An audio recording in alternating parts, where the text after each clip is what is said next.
ሰላም ጤና ይስጥልኝ የዩቲዩብ ቻናል ቤተሰቦች፣ ለታዊ ከሀገር ውስጥና ከውጭ የሰበሰብኳቸውን መረጃዎች ይዤ ቀርቤያለሁ። አብራችሁኝ ቆዩ።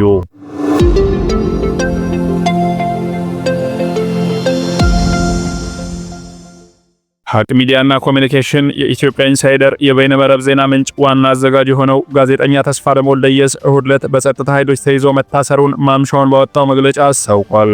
ተስፋለም እሁድ ሌሊት በእስጢፋኖስ አካባቢ በሚገኝ የፖሊስ መምሪያ ህንፃ ውስጥ ወንበር ላይ ማደሩንና ትናንት ቄራ አካባቢ ወደሚገኝ ፖሊስ መምሪያ መዛወሩን ድርጅቱ ገልጧል።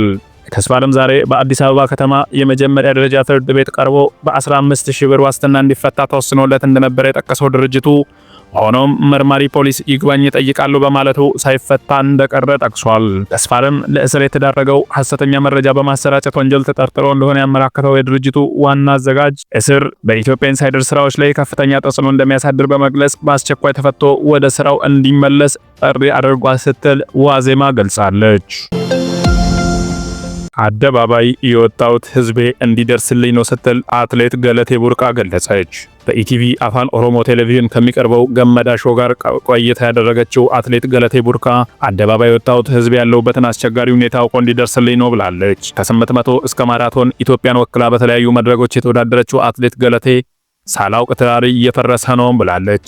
በሩጫ ባገኘሁት ገንዘብ ወደ ኢንቨስትመንት ልገባ ስል ችግር አጋጥሞኛል የምትለው አትሌቷ ባለቤቷ በ2009 ዓመተ ምህረት ከቤት ጠፍቶ 8 ወር ከቆየ በኋላ ፍርድ ቤት እንዳቀረባትና እስካሁን ክርክር ላይ እንዳሉ ተናግራለች። 9 ዓመታት አብራ የቆየችው ባለቤቷ በ2009 ዓመተ ምህረት ለውድድር ከሀገር ውጭ ስትሄድ ከሸኛት በኋላ ውድድሯን ጨርሻ ስትመለስ ባዶ ቤት እንዳገኘች ገልጻለች። ፍለጋውንም ጀምራ ለፖሊስ ስታሳውቅ ደውሎ ለምን ስሜን ታጠፊያለሽ? አርፈሽም አትቀመጪ ከሆነ እገድልሻለሁ እንዳላት የተናገረችው ገለቴ በ2010 ዓመተ ምህረት በእርሱ በኩል የክስ መጥሪያ እንደደረሳት ጠቅሳለች። ፍርድ ቤት ሲቀርብም ባለቤቷ ጋብቻቸው እንዲፈርስ እንደጠየቀ እሷ ደግሞ የተጋቡት በእምነት ተቋም እንደሆነና እምነት ደግሞ ጋብቻ እንዲፈርስ እንደማይፈቅድ ጠቅሳ አላፈርስም እንዳለች፣ ነገር ግን በጫና ጋብቻው እንደፈረሰ ተናግራለች። ከዚህ ቀደም የወሰደውን ውክልና ተጠቅሞ ያለውን ንብረትን ሽጦ ስለነበር ጋብቻው ከፈረሰ በኋላ ንብረቴን ለማሳገድ ብንቀሳቀስም ከአንድ ቤት በስተቀር ሁሉም ስማቸው ዞር ነበር ያገኘሁት ብላለች አትሌት ገለቴ ቡርቃ።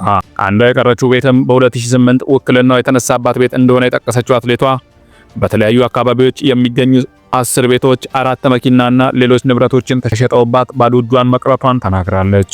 እናቱ እንዲኖሩበት የሰጠውትን መንግስት የሰጠኝን ቤት እንኳን ለእናቱ ሸጧል የምትለው ገለቴ ከጋብቻ በፊት ያፈራሁትን ንብረቴም ሳይመለስ ከጋብቻ በኋላ ያፈራነውም ሳልካፈል አንዷን የቀረችውን ቤት ለመካፈል ፍርድ ቤት ወስኖብኛል ስትል ተናግራለች። እሱ ቀድሞ ሁሉንም አቅርቦበት ስለሄደ ያላትን አቅም ሁሉ ተጠቅማ ፍርድ ቤት ብትከራከርም ውሳኔው ግን ከሷ በተቃራኒ እንደሆነ ተናግራለች። ከዚህም አልፎ እንደሚያስፈራራት ለፖሊስ ማመልከቷን ጠቅሳ ንብረቱም እንዳይገኝ አንድም ገንዘቡም በሱ ስም እንደማያስቀምጥ እንዲል ተሸጡ የተባሉ ንብረቶችም ከዋጋቸው እጅግ ባነሰ የተሸጡ መሆናቸውን ጉዳዩን ውስብስብ እንዳደረገው ተናግራለች። ይህ ጉዳይ የማያውቀው የመንግስት አካል እንደሌለ የጠቀሰችው አትሌት ገለቴ እስካሁን መፍትሄ ካለማግኘቴም በላይ ወደ ጎዳና ለማውጣት ከዚያም አልፎ ለህይወት ያስጊ ሁኔታ ላይ ስለምገኝ የሚመለከተው አካል ይድረስልኝ ትላለች። አደባባይ የወጣሁት ህዝቤ እንዲደርስልኝ ነው ያለችው ገለቴ ወጥቼ የምወደውን ስፖርት እንኳን እንዳልሰራ ማስፈራራት እየደረሰብኝ ቤት ውስጥ ተዘግቼ ተቀምጫለሁ። የአቅሜን ያበረከትኩላት ሀገሬና ህዝቤ ያለንበትን ሁኔታ ይወቅልኝ ብላለች። ከዚህም ባለፈ ሀብቷንና ንብረቷን ማጣቷን በእውነት ልብን ሰብሮታል ስትል አትሌት መሰረት ደፋር ተናግራለች። ገለቴ ከኛ 2 ወይም 3 ዓመት ብታንስ ነው። የሴት ልጅ የመውለጃ ዕድሜ የተገደበ ነው።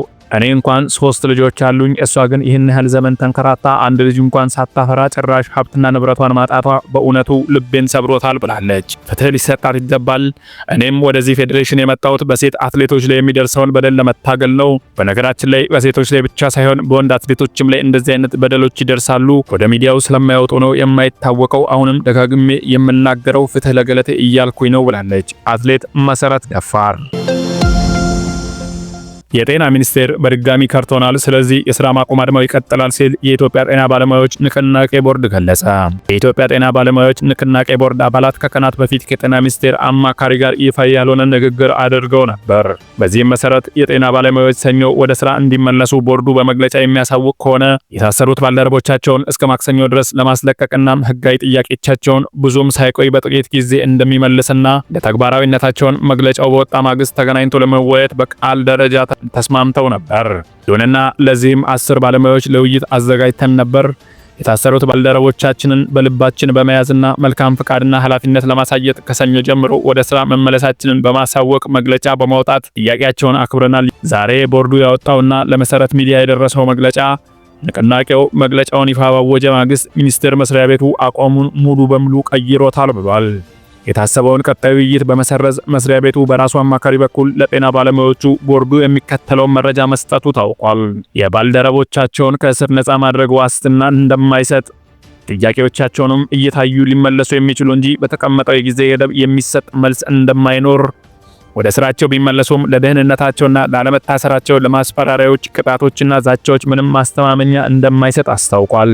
ይህን አስደንጋጭ ክህደትና እኛ ላሳየነው መልካም እምነትና አክብሮት ንቀትን የሚያሳይ ብቻ አይደለም፣ ነገር ግን መብቶቻቸውን የጠየቁ የጤና ባለሙያዎችን ለማዳከምና ለአደጋ ለማጋለጥ ሆን ተብሎ የተደረገ ጥረትን እንደሆነ ያመላክታል ያለው ቦርዱ ከዚሁ የከፋው ደግሞ በአሁኑ ወቅት በስር ላይ ባሉ ባልደረቦቻችን ላይ ከተፈጸመው በደል በተጨማሪ ሌላ ማስፈራራትና አዲስ እስራት ሊደረግ እንደሚችልና እየተደረገ እንዳለም መረጃ ተሰጥቶናል ብለዋል። እኛ እንደ ቦርድ ይህንን ቀውስ በውይይት ለመፍታት ኃላፊነትና ትዕግስት፣ እውነተኛ ፈቃደኝነት አሳይተናል። ሚኒስቴር መስሪያ ቤቱ ግን በድርጊቱና በዝምታው በግልጽ እንዳሳየው የሀገሪቱን የጤና ስርዓትን የሚያገለግሉ ባለሙያዎችን ለመጠበቅ፣ ለማዳመጥ ወይም ለመደራደር ፈቃደኛ አለመሆኑን በግልጽ አሳይቷል ብለዋል።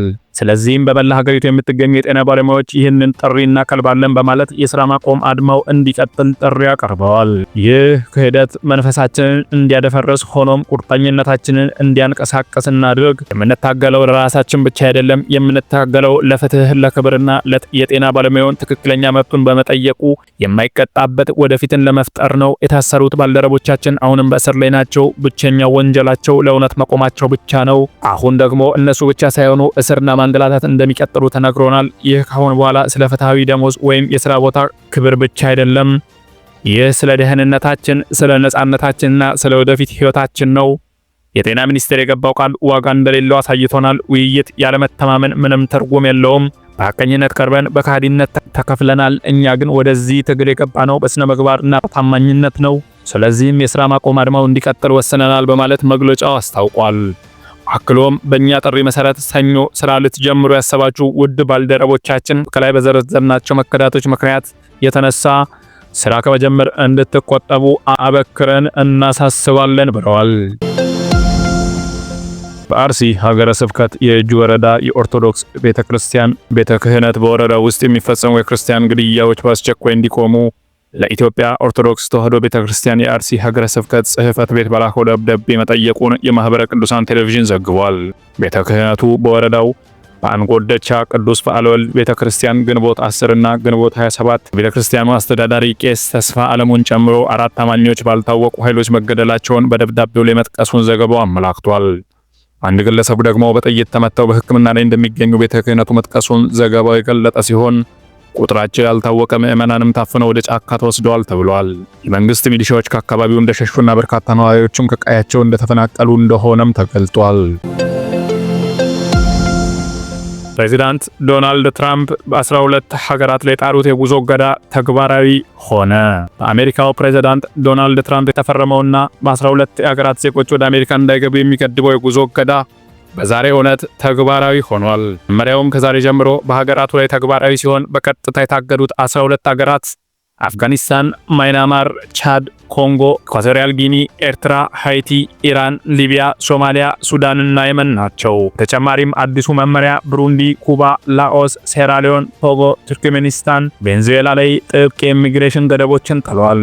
ምንም እንኳን ዛሬ ላይ ስራ የዋለው የጉዞ እገዳ ከተጠቀሱት ሀገራት የሚመጡ ዜጎች አዲስ የቪዛ ማመልከቻ የሚከለክል ቢሆንም ገዳው ቀደም ሲል የተሰጡ ቪዛዎችን እንደማይሰርዝ መመሪያው በግልጽ ተቀምጧል። ነገር ግን ከዚህ ሳምንት ጀምሮ ከተዘረዘሩት ሀገሮች አዲስ የቪዛ ማመልከቻዎችን የሚያስገባ ግለሰብ በልዩና አስገዳጅ ሁኔታ ካልሆነ በስተቀር ማመልከቻው ወዲያውኑ ውድቅ ይሆናል ሲሉ የቱርኩ አናዶሉ ዘግቧል።